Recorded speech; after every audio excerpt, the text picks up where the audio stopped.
Sa kanilang paglalakbay, tayo ay sumubaybay.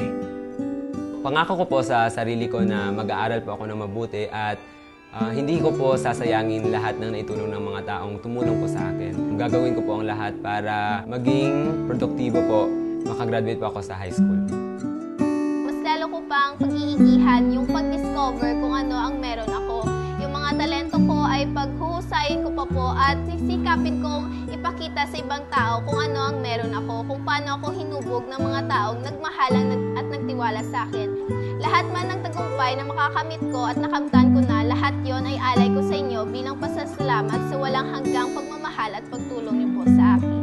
Yung maipapangako ko po talaga, pag tungtong ko po ng college, is gagampanan ko po talaga yung responsibilidad ko bilang isang estudyante at anak para po mapagyaman ko po yung sarili ko nang sa gayon, maging produktibong sibilyan po ko, tsaka matulungan ko po yung pamilya ko sa abot na aking makakaya. Talagang hahanap po ako ng trabaho para po matulungan ko po yung pamilya ko at may ahon ko po sila mula sa lusak ng kahirapan.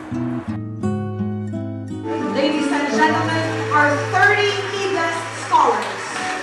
At sa bagong yugto ng kanilang buhay, pangako ng Itbulaga ang patuloy na paggabay. Makakapag-aral na kayo sa kolehiyo sa mga kursong pinili ninyo. Ang bawat isa sa inyo ay magkakaroon ng netbook. Tutulungan kayo ng Itbulaga para sa inyong tuition fee at allowance buwan-buwan. Aming pinagdiwang ang kanilang tagumpay.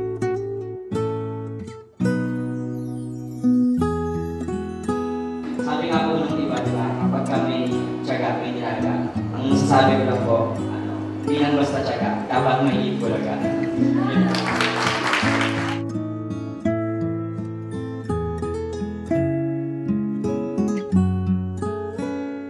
On behalf of my fellow EBS awardees, nagpapasalamat po kami muli sa Itbulaga at gagawin po namin ang lahat para makapagtapos ng kolehiyo. Hanggang sa muli,